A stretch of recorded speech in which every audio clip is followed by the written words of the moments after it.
Merry meet Annie here, and it is Monday on Pagan Perspective. Our topic this week is on the chakras. The viewer who sent us this suggestion didn't ask anything specifically about the chakras, just ask for our thoughts on the chakras. Chakras. Since I was coming up in the 60s and into the early 70s for my earliest training, chakras were very much a part of what we were being taught at the time, because there was a lot of influence of all the Eastern traditions, and we were touching on them, if not exploring them at a deeper level. Or as deep as we could, in light of the fact that they came from a culture that was not ours, and often from a time that was not ours. The whole concept of the chakras ended up being something that did not speak particularly loudly to me. It didn't call my name.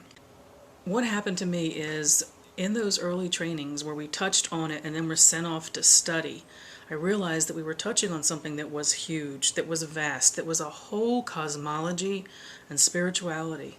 Whether it was Hindu or Buddhist or what version of the chakra studies we were studying came to us, it was huge. It was not this simple concept of 7 layers of energy.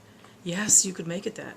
If it spoke to you in that those 7 resonances mattered to you and you could use them as a spiritual or energetic tool, that was fantastic. It wasn't happening to me at the time I was studying them. The work I do with experiencing the elements within me and connecting to the elements outside of me, it's almost to the same place as working with chakras, but not quite. It's also much simpler and at a level at which I can relate. I can relate to the 5 elements simply and easily within my body, and as that energy moves in and out of my body, both from the world around me and the spiritual or etheric world. That suits my purposes. I get that, I understand it, I am intimately connected to it. Study of the chakras to me was more of an intellectual experience. Kind of like my study of the Kabbalah. Large and sophisticated and fascinating, and the opportunity to learn about another spirituality, about other times, other cultures, huge and powerful, but not in the end spiritually meaningful to me.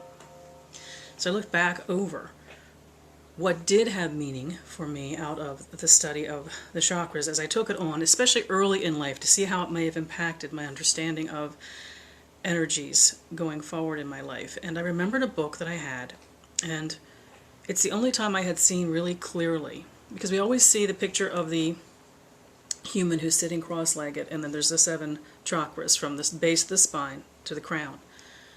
And it's either lotus flowers or colors or something just superimposed up the body, and maybe not a very meaningful picture if we haven't studied it. And there was a book that I studied when I was in my 20s that showed the chakras as a literal opening through your body. And then there was a side picture of the chakras which explained that the chakras were seen as funnels that truly went through your body, and then on either side of your body opened up into the lotus flower that was at the ethereal level, the auric level, which reached out and touched those energies and could bring them into your body for spiritual and emotional and physical healing. That was a very powerful image for me that has stayed with me all these years. And I don't have that book. I have no books on the chakras in my house at this point. But I did find 2 pictures online that actually were kind of like that I wanted to share with you. It shows the power of the chakras, more than that simplistic picture we always see of just lotus petals, painted on a body, floating over a picture. The first picture shows the chakras as something which goes through us. It's not something that's laid over top of us. It's something that connects our inner self and our physical self, our energetic self, to the energies outside of us, however we perceive them. The second picture is a side view which shows the chakras are not this one-dimensional picture that we so often see.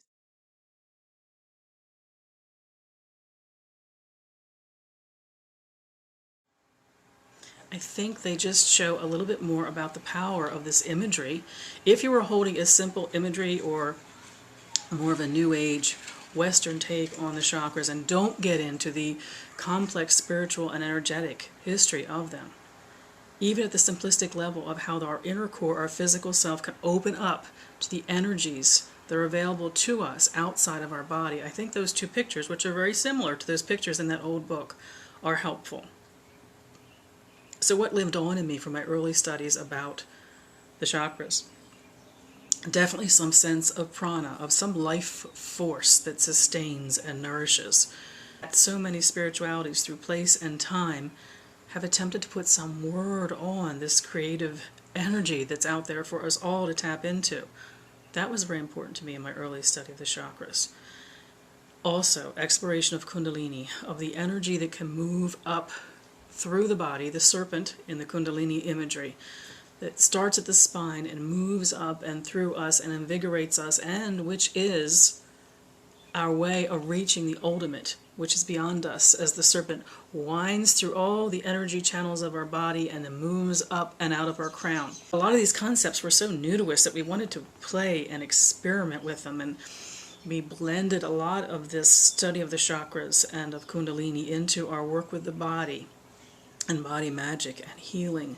Very powerful things that have definitely weaved their way through my spiritual practices, but not really as they were to the Hindus or to the Buddhists or to the other Eastern influences that brought us these great philosophies, great imagery, and great ways to experience energy and life. So why didn't the chakras end up being something that yelled out my name looking back? I do have some notions why. The image you see is all spine-centered when it comes to chakra energy. Now, mind you, if we studied it at some great extent, there are a lot more than those 7 chakras, and there's a lot more involved. But at the basic level, I'm very physical in my existence in the world this time around. Every inch of my body, of who I am physically and energetically, matters to me. When I stand upon the ground, if I were looking at Kundalini energy in my experience of that ultimate power that moves through us, that rises up to us and can be offered through that crown into the wideness, the largeness above and beyond us. To me, it's about everything from the toes up through the torso, in from the fingers to our core and up and out. And it is also very much what comes down and through us and is grounded through us. And there are more sophisticated levels of the study of the chakras that do work. The chakra work from the crown down, not just in the base of the spine and up. So yes, that imagery and that power of the movement, the channeling of energy up and down in the body, very much a part of how my reflections and working with the energies of the body. But I found that I'm not spine-centered. The core of my body doesn't feel like the spiritual hub of my body. I work with the 5 elements. I work with air as air feels throughout my entire body, and therefore as I can connect to air at the ethereal level and in the physical world around me in a greater sense of belonging. I found working with the chakras almost limiting. It didn't feel as expansive to me as it needed to in order to be a spiritual practice. I can, in groups who are using the imagery, be with them and feel the vibrations and connect to what they're connecting to, but as a personal level, on my own, not something that really benefited me. What benefited me about studying the chakras was then being able to relate to those who used those energies. That's where the power of it was for me, not in something personal. I'm also very core-centered. I'm very fire-centered, blade-centered, solar plexus-centered, as far as the center of me is the center of my existence. It's a more, I don't want to say earthly, it's maybe a more physical feeling of where the energy sources are for me, where the center of my focused will, where the center of my being physically, emotionally, energetically, and spiritually. So it's a very different image that I hold than working from the spine up through the top of the crown. When I, as a practitioner, work with the energies of life, the connecting to the wider expression of existence and energy, the flow, the exchange, the movement through, I work from an elemental basis. I have all I need working within the construct of the 5 elements. I have not needed something that layers in the particular way which a study of the chakras do. Much value in studying it. I just keep repeating that because it was extremely important to me. And it helped me define what I thought of as my personal energy centers. How did I feel that I could take in energy for healing? How did I feel I resonated internally to energies that were outside of me. How did I feel or not feel about this idea of etheric energy, the aura that surrounds our body, that is the energy of our body, but not physically of our body? Very important studies, these early studies that I took on the chakras, definitely inspired me to think, to experience, probably as important as anything, and then to decide what it was for me. There's my take on the chakras. Definitely. The study of them was very inspirational to me. But when it comes to working with the body physical, the body elemental and energetic and spiritual, for me, it has always been about working with the elements.